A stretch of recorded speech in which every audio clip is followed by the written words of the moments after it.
enclave humans are on a mission to educate. You have to recognize yourself as specimen, not this is a specimen, or this could be myself.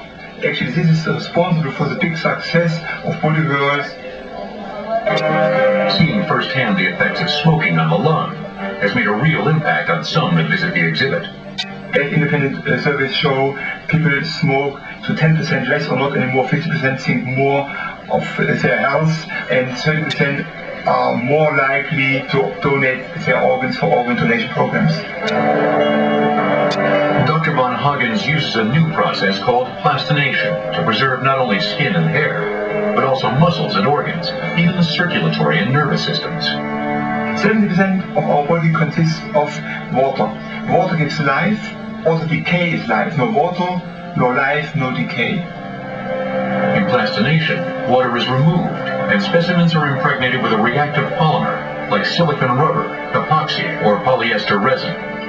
Plastinate specimens are dry, odorless, and durable. They retain their cellular identity down to the microscopic level. Like here's a tongue, here would be my lung, the smoker's lung, that's not my lung, and here the heart, the liver, the stomach, all here, the intestine. So it shows where the specimens are situated. Like the traditional taxidermist, von Hagens attempts to recreate life through the posing of the specimen. A dancer stands on point. A soccer player is frozen mid-kick. And a skateboarder handstands inside a half-pipe. The macabre sense of humor sometimes present in taxidermy is at work here, too. This harrowing-looking figure has been dubbed Wingman. His anatomy has been played outward to give visitors yet another way of viewing the human body. The creator added a man's straw hat to the figure in an effort to make him less frightening to children. Both the rider and the horse were once very much alive. The shying horse's rider is the example for comparative anatomy at its best, to show the human brain compared to the small horse brain, and the opposite, to show the big muscle of the horse and the feeble muscles of the human body.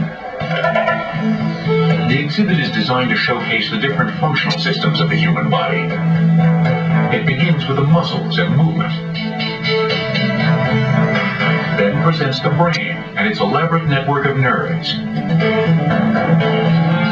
The circulatory system can be viewed intact, but completely separate from its former human host.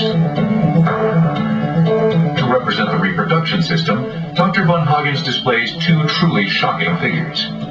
The woman and her fetus both died during the 8th month of pregnancy. There could be no better specimens to illustrate that than a pregnant woman. And when I got this specimen, by full consent, I knew this has to go in this exhibition.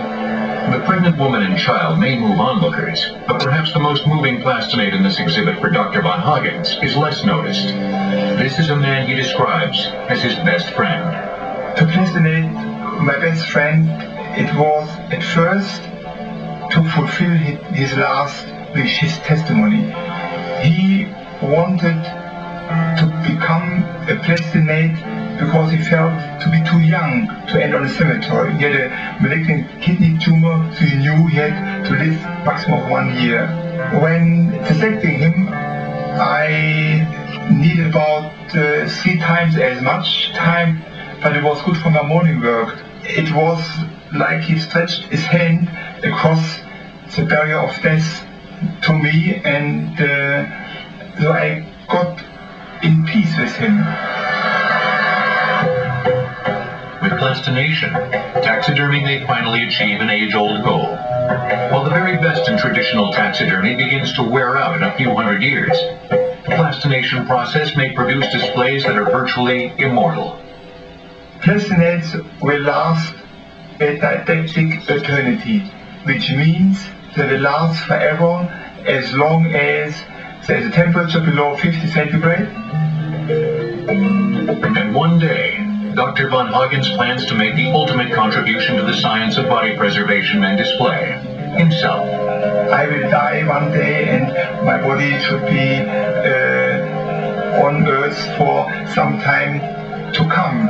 I'm pleased with my Plastinate because I know that every specimen will become something unique as every body donor in his life for something very special. The methods may have evolved, but the reactions have not. Some are intrigued, others are repulsed. But taxidermy continues to confront the viewer with the enduring mysteries of life and death.